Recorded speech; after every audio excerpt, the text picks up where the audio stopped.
The city never noticed boys like him, thin, tired, carrying boxes heavier than his frame.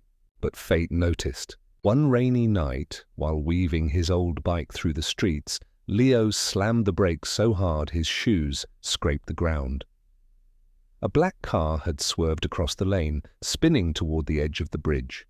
The world seemed to freeze as Leo dropped his delivery bag and ran.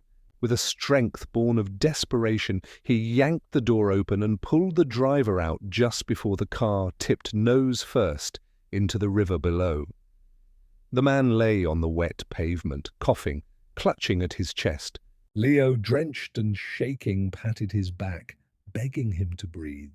Sirens wailed in the distance, but in that moment, Leo thought only one thing.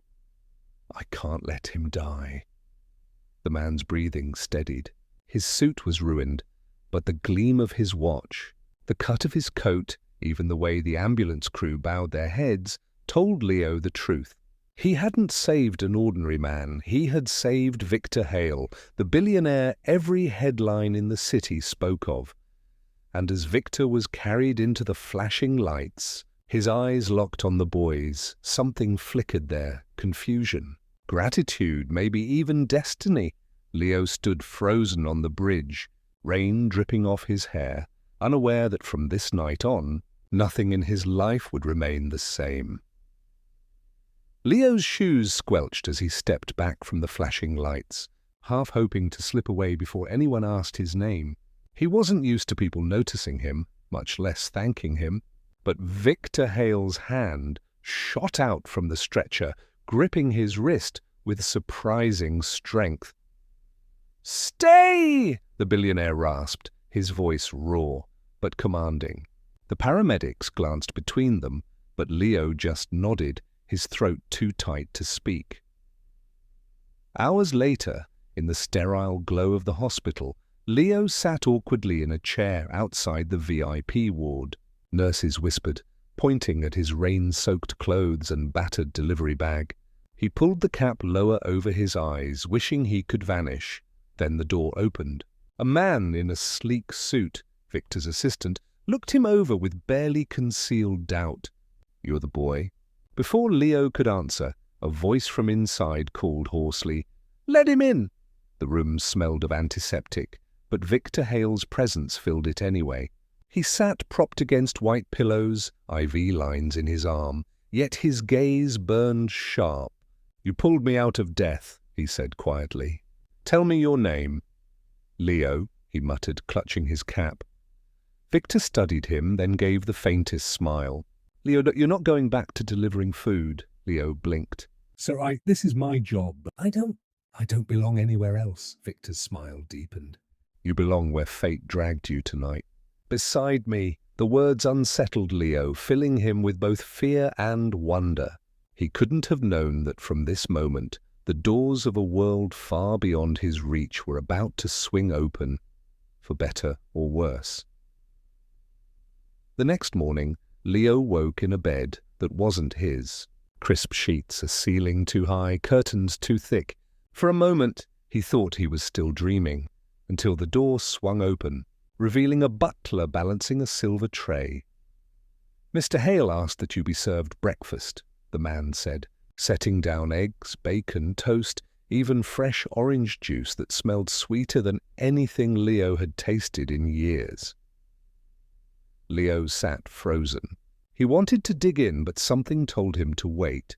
And sure enough, a minute later, Victor Hale himself entered, dressed, sharp, as though the crash had never happened. "You eat like a king now," Victor said, pulling up a chair. "Get used to it?" Leo frowned. "I'm no king. I'm just a delivery boy." Victor's gaze hardened. "Not anymore. I don't let debt go unpaid, Leo. You saved my life. Now you'll walk with me." The billionaire snapped his fingers, and suddenly 2 guards brought in a tailored suit. They laid it across the bed, dark, polished, impossibly fine. Leo's fingers trembled as he touched the fabric. "What for?" he whispered. Victor leaned forward, eyes burning. "Tonight there's a gala. The men in that room think they own this city. I want them to meet you, to know the boy who pulled me from the edge of death." Leo shook his head, panic rising. So they'll laugh at me. I don't belong there. Victor's lips curled into a dangerous smile. Let them laugh. I'll be watching. And the moment they do, the boy they mocked will change their world forever. Leo swallowed hard, staring at the suit. He couldn't see the path ahead, but he felt it. The night was coming, and it would test him in ways he had never imagined. The ballroom shimmered that night, crystal chandeliers throwing light across polished marble, laughter echoing off walls lined with gold. Every guest wore diamonds, silk, arrogance, and right at the center, Victor Hale stood tall, with Leo at his side.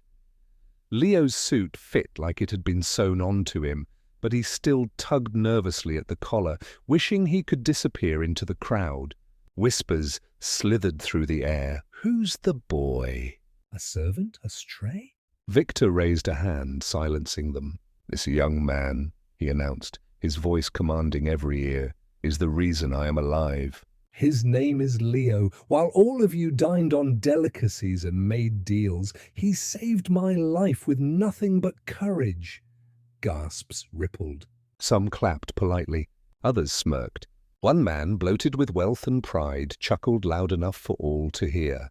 A delivery boy among us? Hale, have you lost your mind?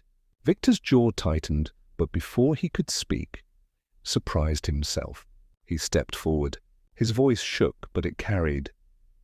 I may not have your money, he said, staring straight at the man. But when death came for one of you, I didn't hesitate. I risked everything for someone I didn't know. Tell me, would you have done the same? The hall went silent. Eyes darted, guilt flickered, pride cracked. The mocking man swallowed, unable to answer. Victor's hand clapped Leo's shoulder, firm and proud. That, he declared, is worth more than every fortune in this room. And in that moment, Leo realized something extraordinary. He wasn't standing in Victor's shadow anymore. He was standing in his own light. The boy who once delivered bread was now delivering a lesson the powerful would never forget.